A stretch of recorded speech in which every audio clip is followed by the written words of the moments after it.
Good afternoon, everyone. That was a little false start earlier, just a minute ago. We're still trying to figure out this technology, or at least some of us are.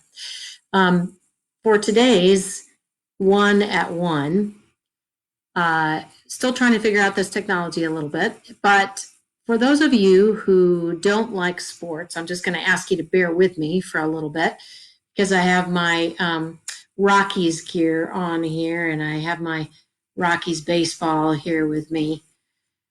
I was thinking today about the fact that my husband and I like to go down to spring training down in Arizona and like to see the team and see what's going on with the Rockies. It's a nice getaway that usually happens in March for us. We get to see the new players as well as the old favorites, and you can watch the kids just line up at the dugout to get autographs, and the players are so obliging during spring training. I like to sit next to some of the older folks who sit there in this stadium down in Scottsdale with their own scorecard, and they keep track of everything and everybody. And if you eavesdrop a little bit, they know everything about the players that are on the Rockies team and on whatever team that they're playing that day. We love the few days that we get to spend down there, but like a lot of things this year, that didn't happen. It's kind of a trivial thing, I realize, in the big picture of things, but still, I was pretty sad about that. F. Scott Fitzgerald apparently wrote that baseball was the faith of 50 million people. And of course, he was writing early on in the 20th century before the NFL became such a big pastime in the United States. If you're a baseball person and you watch baseball movies, you might know that Susan Sarandon's opening line in the movie Bull Durham is, "I believe in the church of baseball." For instance, she says a rosary has 108 beads and a baseball has 108 stitches. Well, I have to say my devotion doesn't quite go that far. But I would say, like many other sports and like lots of activities and projects, you can't play the game by yourself, right? The team has to work together, sometimes with split second timing in baseball. I imagine if you're on a team like Major League Baseball or professional, or even a team from school or a team that you play on in your neighborhood or at the local Y, you get to know each other's strengths and weaknesses, and you rely on each other. And the other piece that happens that, might not happen this year is that the crowd gathers to watch and to yell and to groan and to enjoy the game together. The Rockies, haven't been terrific the last few seasons, but when they were really good and when Troy Tulowitzki played for them, when he came up to bat, the entire stadium at Coors Field would chant, "Tulo, Tulo, Tulo." Can you imagine what that would be like to have 40,000 people chanting your name? Well, Paul writes in his letter to the Philippians, if there is any encouragement in Christ, any consolation in love, any sharing in the Spirit, any compassion and sympathy, make my joy complete. Be of the same mind, having the same love, being in full accord and of one mind.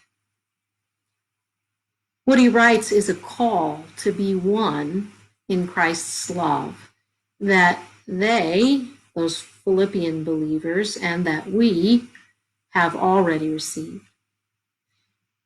Since Jesus has already loved us so greatly, so abundantly, we have been given what we need to care for one another and to care for the world in small and large ways, even and maybe most especially during a difficult time like this one that we are living through together.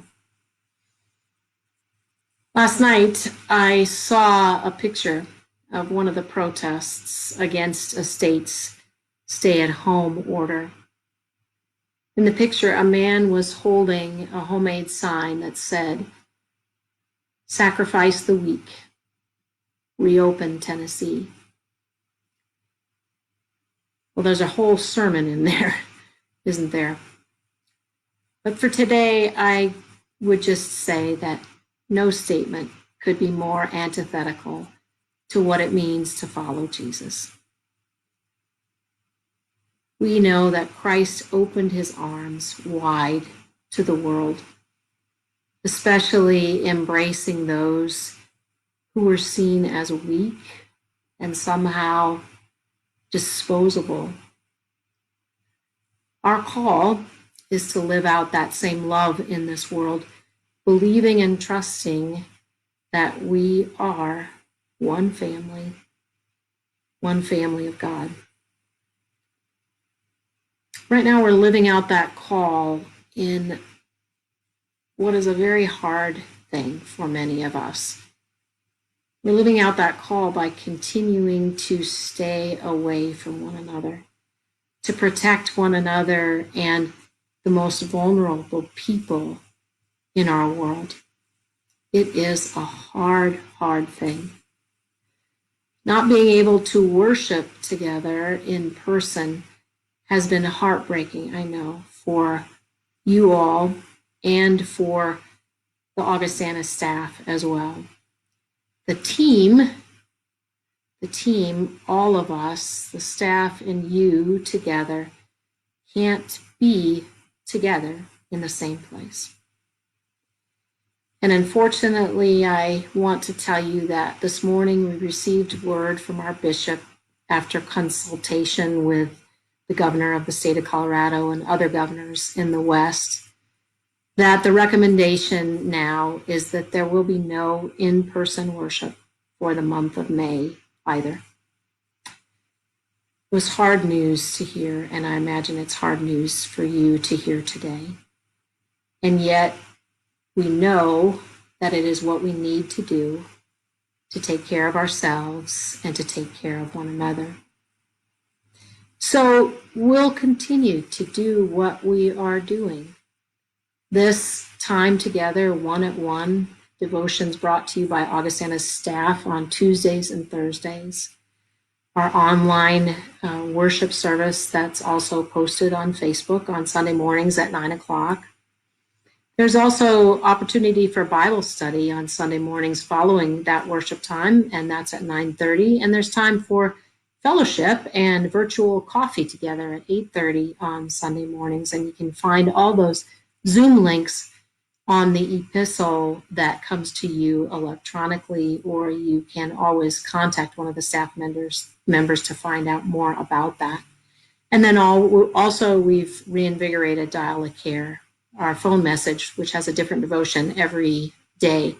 And that phone number is available on the Augustana website or also in the epistle that comes out every week. We can't physically be together, and yet we know that we are still one in Christ. You know, we're stitched together in that love of Jesus in a much greater way than those 108 stitches on any baseball. And we remind ourselves that Jesus said, "Wherever 2 or 3 are gathered, there I am in the midst of them." And that is true, whether we are physically in the sanctuary or the chapel together for worship, or if we are worshiping in all these other ways that we are discovering as we are apart from each other. We are one in Christ. May you know that, and may you know that our prayers are with you, and our Augustana community covets your prayers as well as we continue this journey together. One people called together by Christ to love one another and to love the world. God bless you, and God bless your day.